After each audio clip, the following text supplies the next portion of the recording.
Giving you the real from A to Z surrounding the Dallas Cowboys. News, updates, rumors, transactions, takes, and more. So strap up, Cowboys Nation, and start your day off with A to Z Sports. Live with Will Steele. 3, 2, 1. Here we go.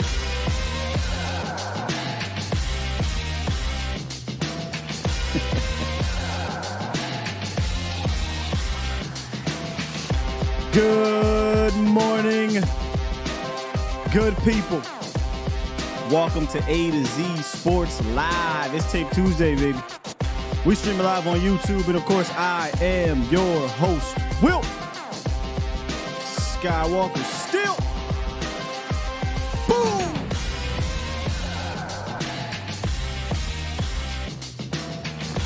Coming up today, it is our very, very first edition of Tape Tuesday. We are going to dive into the lab. We're going to take a look at what Mike McCarthy cooked up in his first game as a play caller. Also, in a roundup, man, tough break for the New York Jets. We're going to tease that matchup a little bit, discuss obviously the biggest news coming out of that game in regards to Aaron Rodgers. Now, we'll get all the way into that breakdown tomorrow, but obviously, coming out of Monday Night Football, that is a huge talking point. And then the stat of the day, or stat of the week, really, will lead us into the meat and potatoes of today's show. Good morning, Bomb Squad. Bomb Squad! Before we get into all of that, though, by the way, you can call into the show. This should be a fairly decent show here today in regards to length. So come on in, 351-999-3787. Before we get into it, I don't want to be the guy. that it says every single time another quarterback does something well, they wouldn't do this if it was that, or they, because it's easy to say, because it's true. Let's just be real. It's true. It's damn true. And what I mean by that is Jonathan Allen. Come on down, sir. Come on down, sir. You, sir, are the rightful king of the turnovers. You, sir, should sit at your throne as the king of the turnovers for whatever reason, and we know the reason. The media wanted to take that throne from you. You are who you are. Josh Allen got to chill. Josh Allen got to chill, man. He got to chill. He can't, though. It's not in his DNA. He is a gunslinger, so he gets that, kind of that moniker where he can do these things and it's okay. I'm sorry, man. I'm sorry. And now I'll talk about this for a brief second and we'll move on. But there's no way you can tell me this dude is in the same tier as a guy like Patty. This dude is in the same tier as a guy like Joe. He's not. He's not because he's reckless. There's a difference. There's a difference between making a wrong read in regards to not being on the same page with your wide receiver. Or there's a difference between a bad play call. There's a difference between just a bad throw in general from happening. But when you make a whole bunch of Josh Allen got to chill type of throws constantly, year after year, you are who you are. So here's your crown as the king of turnovers. Take this thing back. I don't know why they tried to give it to our guy Dak. Even our own fans try to give it to our guy Dak. He never, ever was like that. Ever. But Josh Allen has been this way since he's came into the league. Daboll kind of got it under control for a little bit. Daboll's no longer here, and he has something like 28 turnovers or whatever the hell it is. It might even be more than that. Something like 30-something turnovers over the last year and some change. So, Josh Allen, take your crown back. Okay? Take your crown back. We don't want it. We don't want the lies. And I digress. All right, let's get into this roundup and talk a little bit more about this Jets game and what happened with one Aaron Rodgers. It's time! It's time! It's time! It's time! It's time! It is time for. It's time for the morning roundup. Round 'em up, boys. Let me talk to you. Let me talk to you, Cowboys Nation. While Josh Allen was leading the league in turnovers last year, which, again, nobody talked about that. He actually led the league in turnovers, not Dak Prescott, Josh Allen. But while he was continuing his reputation that he's earned for years and years and years of his career, Aaron Rodgers on the other side of the ball last night didn't get a chance to even get started. Fourth play into the game, Aaron Rodgers goes down on a sack. By the way, Jets offensive line looks absolutely atrocious. Again, things we knew coming into the game played out. Cowboys got the Jets next week. We'll break it all down after today. Nonetheless, they pressured Aaron Rodgers, I think, a few different times in this game and then eventually sacked him. And on that sack, he kind of got twisted up in that turf at MetLife. And Aaron Rodgers went down, tried to get up, and he couldn't. They came out, said they did some x-rays. He got carted off to the back. Negative on the x-rays, but, that's just a broken bone.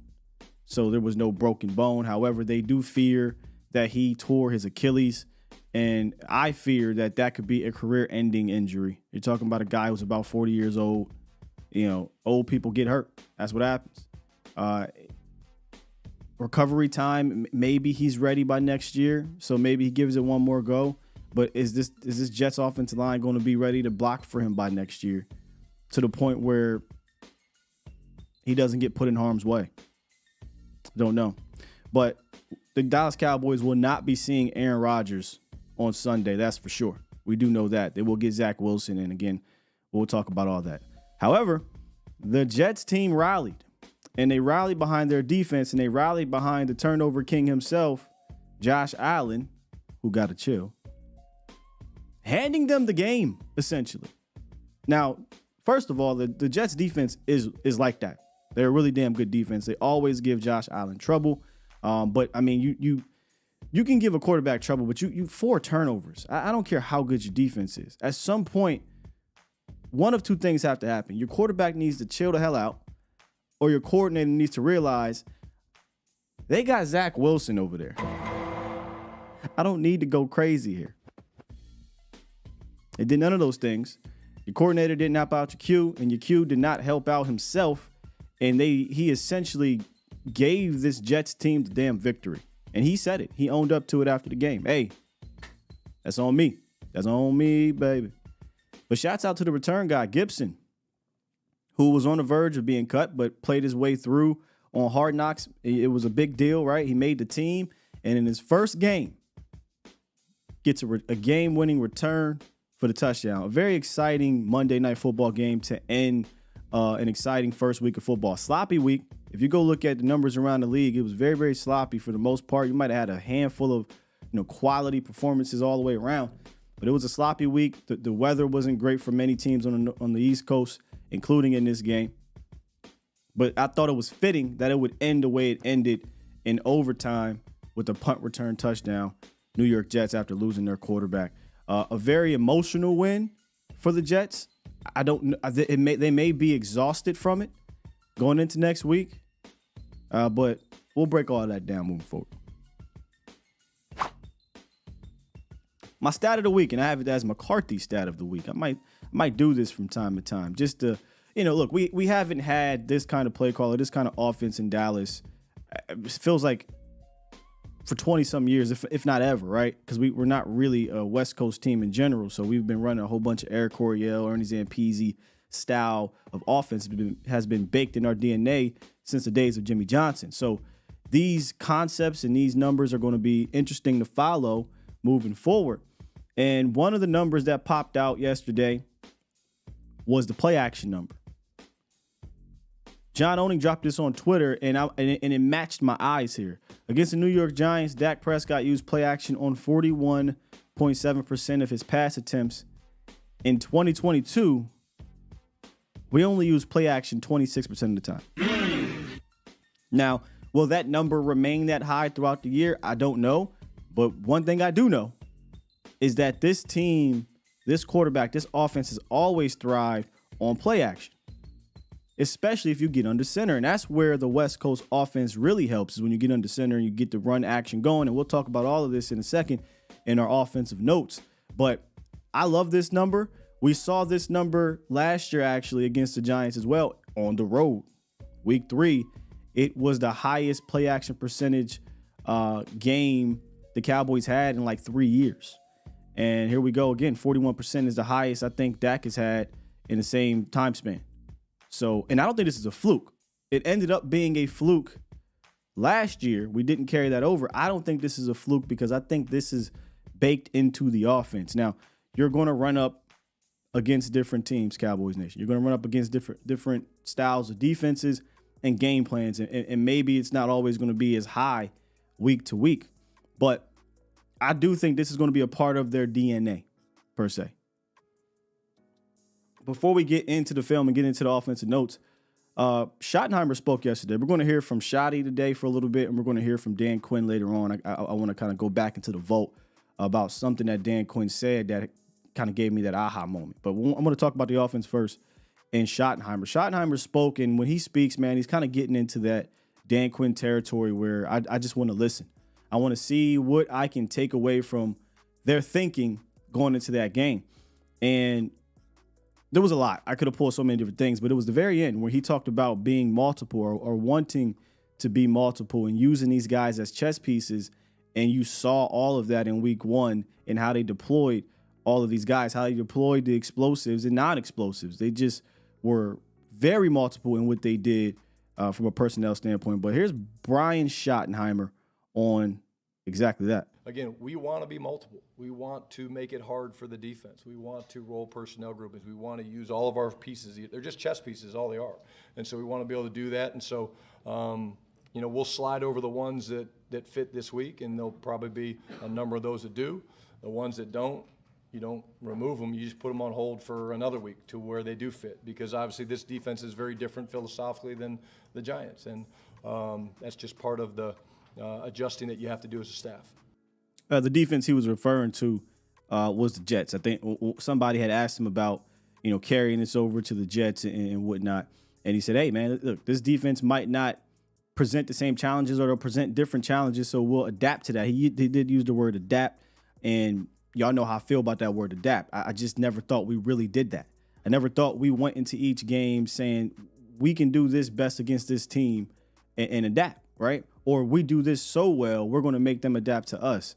But I just have this calm confidence in what McCarthy and Shoddy are bringing to this offense. You definitely needed a fresh set of ears, a fresh set of eyes, and a fresh voice in that room. And week one, I think it paid off. Here's some of my notes, and I'll break these things down within each one here. And at the bottom there, you got our offensive line rankings. We'll talk about that too. The biggest one for me, y'all know how I feel about having a plan of attack. We had a clear plan of attack, and I think it led to an efficient day. And obviously part of that plan was the rain plan, was the weather plan.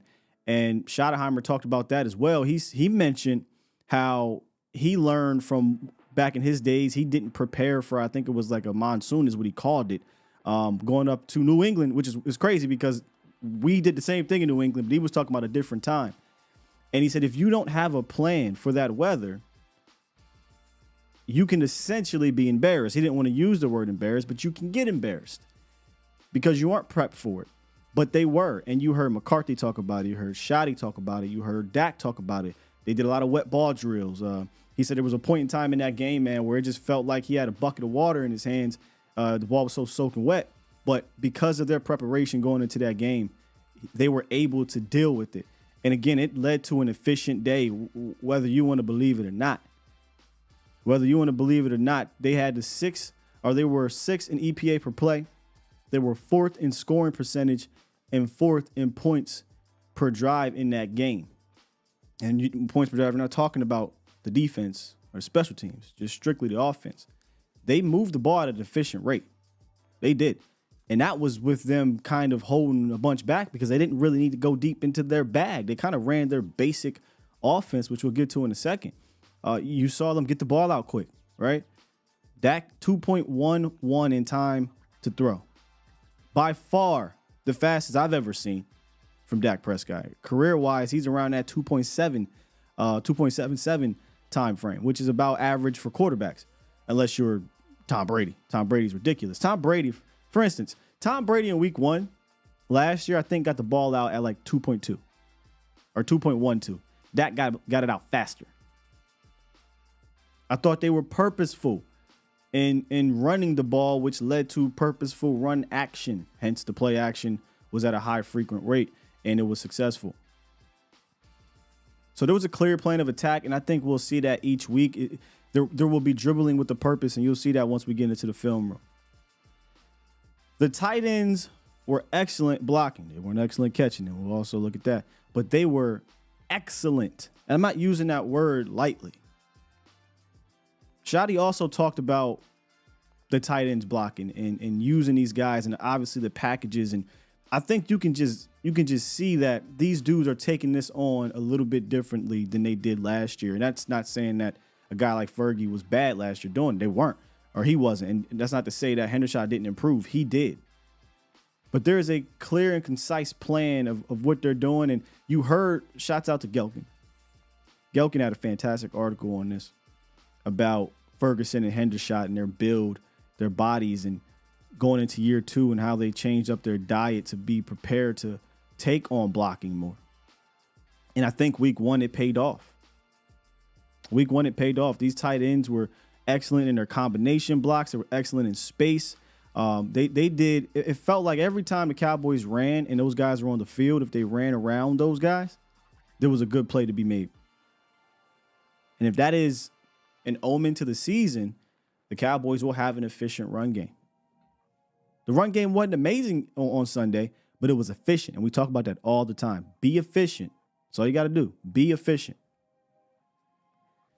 And then offensive line rankings. So My offensive line rankings for this game were a little bit graded on a curve for a specific player, given obviously the situation. But here we go. We got Zach Martin, number 1, aka Kratos, is what Voch likes to call him. Zach was Zach, man. I mean, it is a clear difference seeing Zach in there, obviously, compared to anybody else. The dude was fantastic.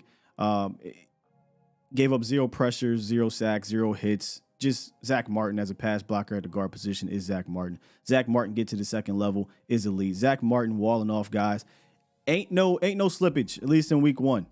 Ain't no slippage. Zach Martin is still him at the guard position, and he proved that.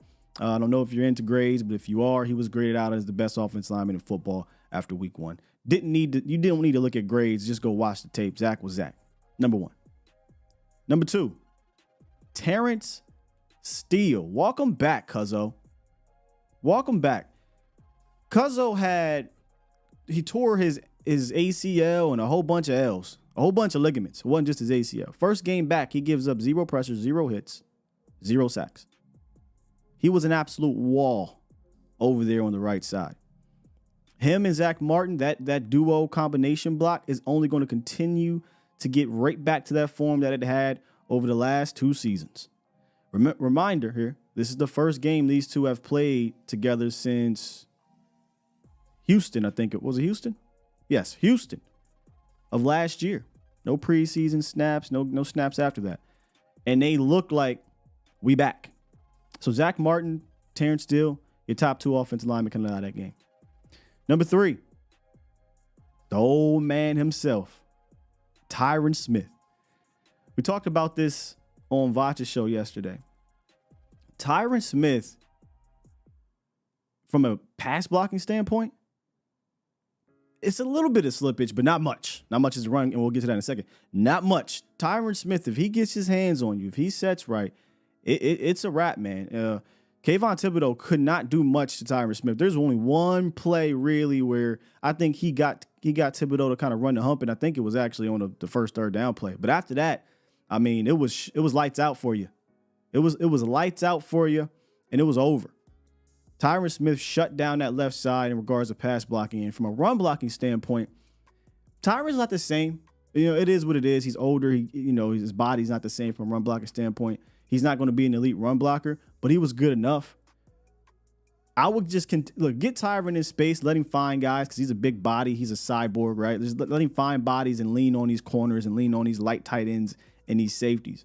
But when it's going to come to like drive blocking and down blocking, there was a few times to me where it wasn't as quite.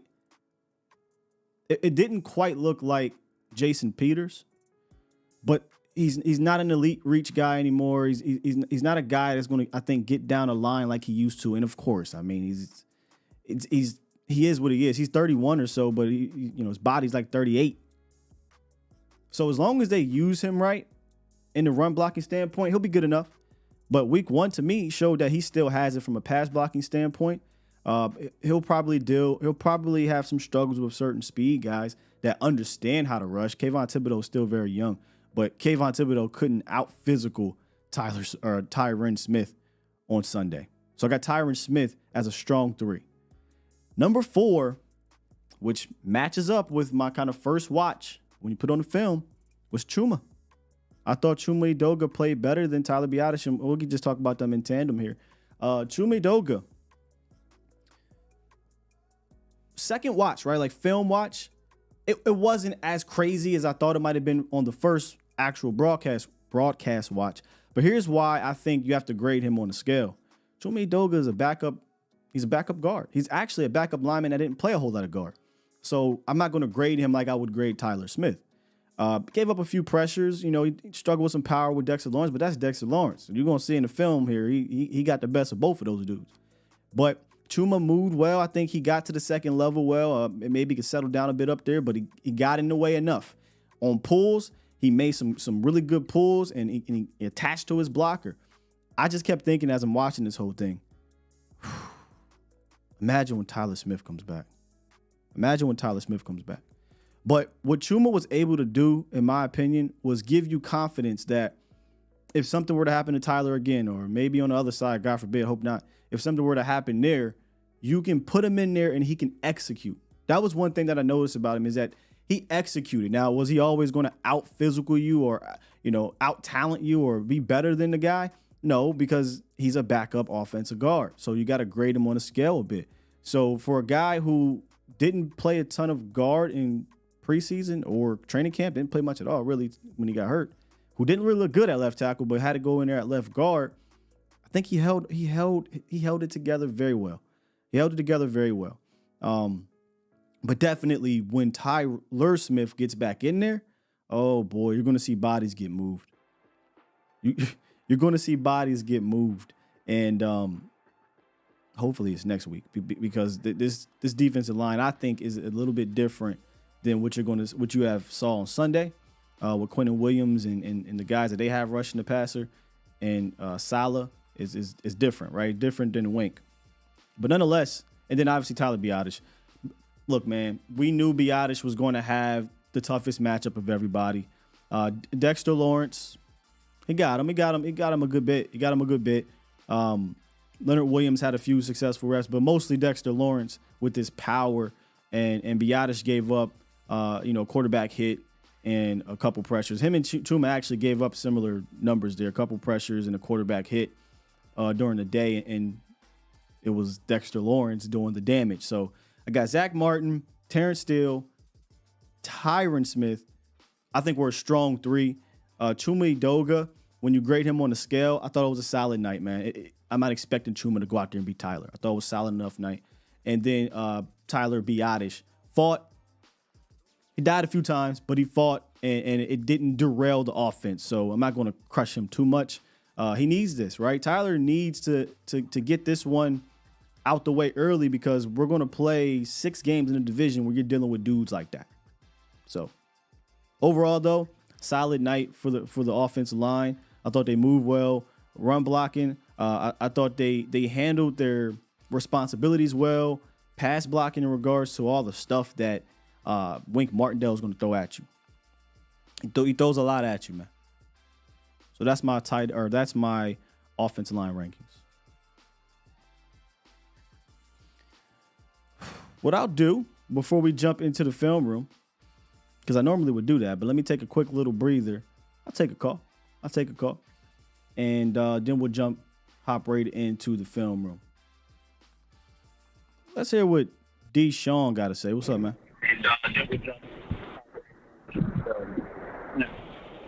D. Sean? Hold up. Oh, there you go. So, me personally, first of all, I love the offensive play call. Hello? Yeah, I got you. Hello? Oh, you know what? My bad. There you go, Deshaun. I was muted. Okay, I was about to say. All right, so first, what the hell? I muted this earlier because I was jamming in the background. I didn't want nobody call in, like, what the hell wrong with Scott? But go ahead. All right, so first off, I don't ever want to hear somebody compare Josh Allen to Dak ever again. That was horrible. That was awful. Second of all, love the play calling. I love that we adjusted to what the weather conditions is. And I know the talking heads, I listen to them most of the time. They was like, well, Dak Prescott only threw 13 for 24 and like 169 yards and da-da-da. But, Scott, I'm going to be honest with you. I don't care about being the number one offense. I don't care about trying to beat them, have the most touchdowns. I just want to win. Yep. That's all. That's it. I want to come in there. You know that we're coming in there to whoop your ass and then move on to the next week. Because I've seen what a number one offense look like. I've seen what the top scoring look like, and that didn't get us nowhere. No, you're absolutely right. I can care less about that. That's kind of been our moniker on Vacha Show. We don't care about number one this, number one that offensively. Be efficient, take care of the ball, score in the red zone, and you should be good to go. And convert on third downs. You should be good to go with this offense. And it sets you up to do that, I think. It absolutely sets you up to do that. So I'm excited for this scheme moving forward. Guys, love that pick, right? I got CeeDee Lamb wide open. Oh, stay tuned. That's the very first play we about to talk about. Oh, man, loved it. And then the Brandon Cook, his speed is crazy. It is not just his speed, it's his route running. There you go. There you go. We ain't even get a chance to see his speed yet because that rain was kind of crazy.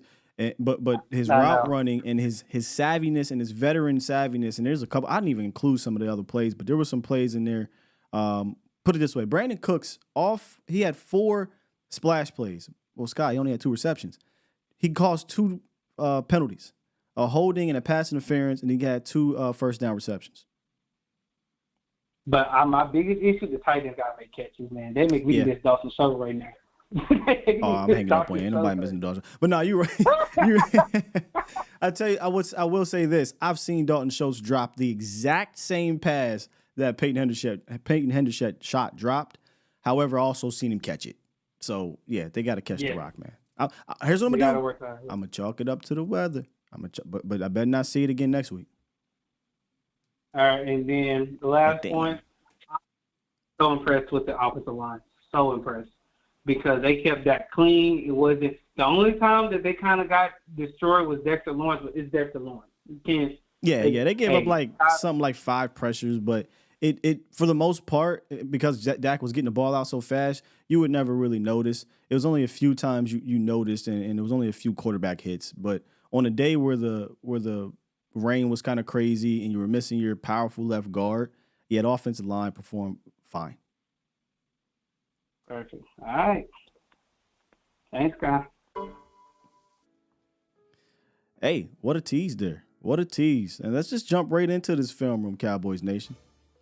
Let's jump right into this film room. He talked about the rub route, right? He talked about the scheme and getting guys open. And we have constantly talked about easy buttons. The first third down of the season, we create conflict. How many times did I talk about creating conflict? But here's what's pretty dope about this. He didn't just create conflict on the front side, but the back side. But let's let the play run and look at this conflict at the bottom of the screen. Even with the slip, CeeDee Lamb gets wide open because of that conflict. And then, of course, he's a beast after the catch. Now, here's what I want you to take a look at. Just in case this happened to not be successful, let's just say these guys switch or this safety just beelines over and takes away the CeeDee Lamb wheel. Watch what happens on the backside here. We got a rub within a rub. How cool is that? How cool is that? We're going to get a rub within a rub, and you're going to get Michael Gallup streaking wide open down here. Not streaking, but coming horizontal wide open. So, again, putting this on film. If teams happen to see this and the safety wants to cheat over, or we get a little switch release here, I'll get another rub within the play that breaks Michael Gallup open. And best believe, you're going to see teams have to adjust to that for sure. Here's a blocking side of things. Take a look at Tony Pollard.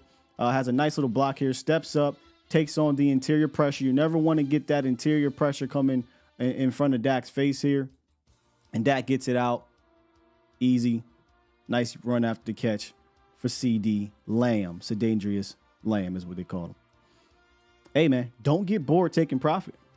Don't get bored taking profit. Let's go trips again. This time we're going to go trips out to the right side, and we're going to get a tight end perimeter screen here. Now, again, remember how we build off of things. Nice little tight end screen. Good block here. Screens don't work on the perimeter if you don't get good blocks. Get a nice upfield run after the catch for a first down. Again, trips to the right. They could run double screen here, double slant. They could run a wheel route. So many different things you could run, different variations out of this formation. And we're going to see pretty much all of them. Now, in this game, there was not a whole lot of conflict for the Cowboys offense, meaning they weren't under a ton of pressure. I love this call. Granted, it doesn't matter what point of the game I'm going for it here, 4th and 3. But this was probably their biggest pressure play of the game because it was 4th and 3. And here's what I love about it, man, is we get a double slant combination. Again, trips to the left. We got a 3-by-2. And this double slant puts pressure on a cover 2 defense because you're going to get him putting pressure on this linebacker. And when he drops back this cornerback here, he's coming right underneath that. I'm going to let the play run, and we're going to come back to it and take a look at what it did to this Giants defense. We got a motion out now. They're communicating here, telling them, hey, make sure you hover around here. We're going to play sticks. We're basically playing sticks coverage in this cover 2 because we don't want to give up the first down. There it is. When they run this cover 2, this linebacker is put in a predicament because if he steps here and he's reading him, and we'll get to it, then he's just going to go here. This is an inside out type of read. And this is why a guy like Cooks matters. He knows he's about to take a hit. And secures a catch. Let's take a look from the other angle and what Dak is seeing here. Okay, middle of the field is wide open right now. We got the motion. We get this guy out of here. They're communicating because they don't want to get caught in the bind over here. Dak's not really necessarily worried about that right side. They're just going to kind of run these guys out the way if they can. All right, Dak's head right now is right here, taking a look at this part of the field to essentially get this linebacker out of the way. So it's an inside out read. So we're taking a look what's happening with this linebacker. Once his hips flip, he's done. He's over. And if you look at this part of Dak's helmet, he knows it, he sees it, and he's got an easy, comfortable delivery right behind it for a first down. These are scheming your guys open. We've seen it now 3 straight times, getting your quarterback in a rhythm. On a ground game, this is Rico Dowdle getting downhill. Again, take a look at the tight ends. We'll let the play run and we'll run it back. And then 71, Chuma Edoga gets just enough at that second level. And I just want you guys to imagine on some of these plays with Chuma when he's pulling, just imagine that's 73 in there. Let's take a look at the tight ends first. Tight ends are going to be right here on the left side of your screen. Peyton Hendershot and Jake Ferguson. I mean, a really good seal here. Get to the second level, seal them off, turn, stay on them, and we get extra yards after the run because of it. But check out Chuma. Chuma getting to the second level. 71 right here.